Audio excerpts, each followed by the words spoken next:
Good morning. Now, a few years ago, I was asked to go to a church and preach ministry. Now, those of you who know what ministry is will all of a sudden realise that when you preach ministry, it's a bit longer than a gospel message.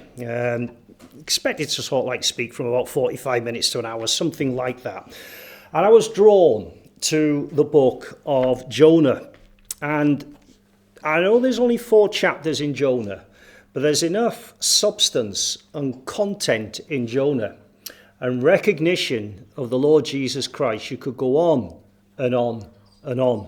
So there's maybe a little bit of a clue there. If you turn to Jonah, I want to look at some of the lessons that we may be able to learn from Jonah this morning and some of the encouragement that I feel that Jonah provides as well. So if you're all got your fingers in Jonah, that would be pretty good. In the book of Jonah, that would be good. I think that we see clear pictures of the Lord Jesus Christ in this book. And I think that the book also tells us something of ourselves as well. Now, one of the obvious ones is Jonah's disobedience to God, in that he ran away from the presence of the Lord. And we're told that in verse 3 of chapter 1. Despite being asked to go to Nineveh, Jonah chose to run away from the presence of the Lord. We can all be disobedient to the Lord, to our shame, from time to time. But one of the questions that we might ask this morning is, what was Jonah's problem? Why run off? I mean, why not just obey God? Surely you would have thought on the surface of things it would have been easier. But I'll say to you this morning, if he had obeyed God, maybe this famous little book might never have been written. And if it had been written, it certainly wouldn't contain the narrative that it does about the great fish. You see, if Jonah had simply obeyed God, then there would have been no need for the fish to swallow him, to get him to finally do what God wanted him to do all along. But to be fair to Jonah, if we put some context around this, I can't pretend I would have acted any differently. You see, God asked him to go to Nineveh.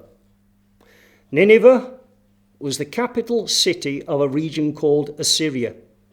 It was also Israel's main enemy. Nineveh was arguably the most corrupt and violent place around. And it was a place where my research suggests to me that archaeological studies indicate people were barbarically tortured. It was a place that displayed its brutality by stacking up the skulls of its enemies on the sides of the roads. What an introduction. Yet God was asking Jonah to go on his own to this place and to tell these wild, barbaric people that they needed to repent. In fact, God tells him in verse 2, and if you look at the King James Version, God is telling him to cry against it. To cry against it. My interpretation of that is that God is telling Jonah to deliver a no-nonsense, straight to the point gospel message on the streets of Nineveh. One can maybe understand the apprehension that he felt about going there. But regardless of what I think was Jonah's real reason not to go, and we're going to look at that, God's plan in his wonderful grace was to reach the people of Nineveh with salvation. And it was this that Jonah struggled with. You see, God told Jonah that the Ninevites mattered to God just as much as Jonah and the Israelites mattered to God.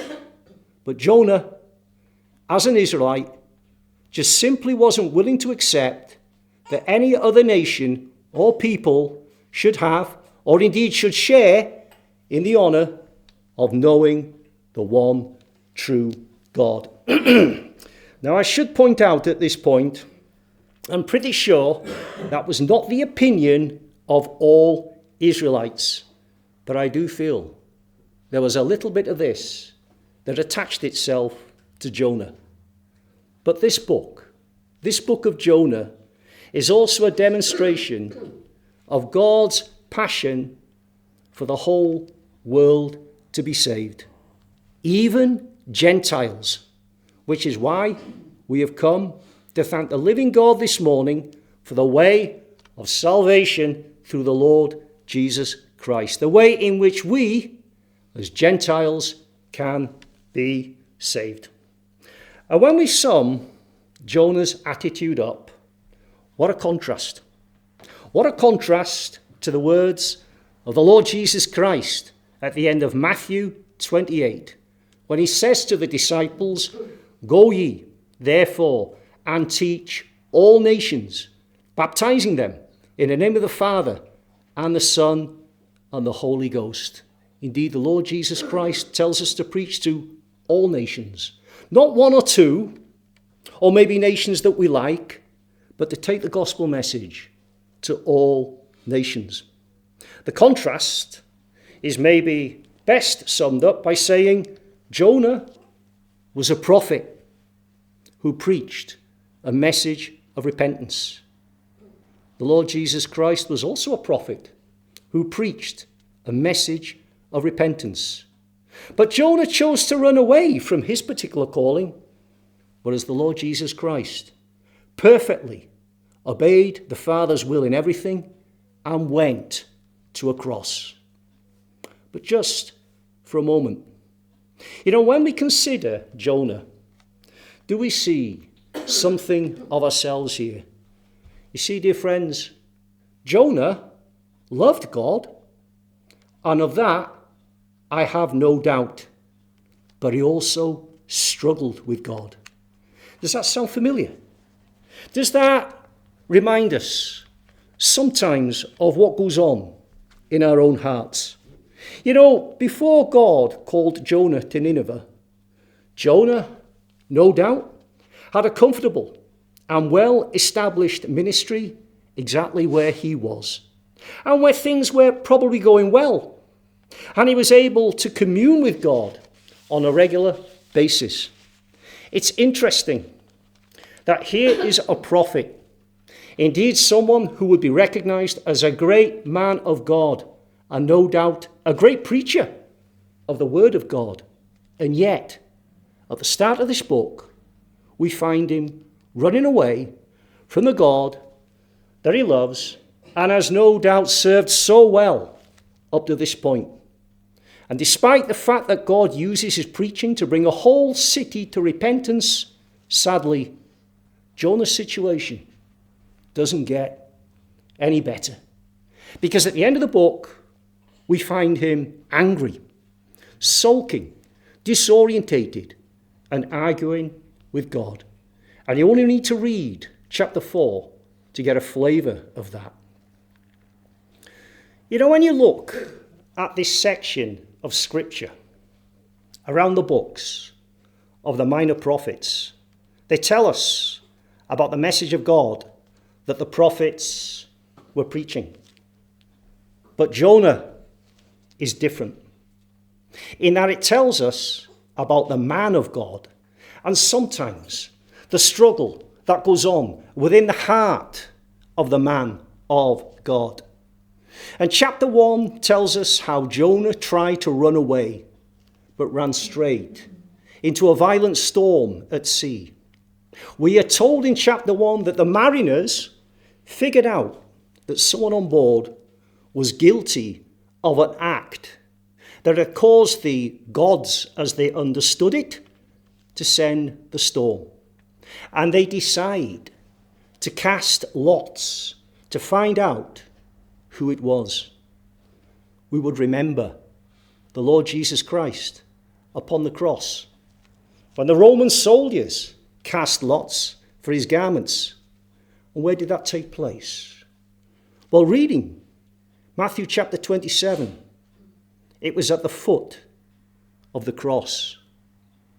You know, and I speak figuratively, the foot of the cross is very, very even ground. It's where we have to come for salvation.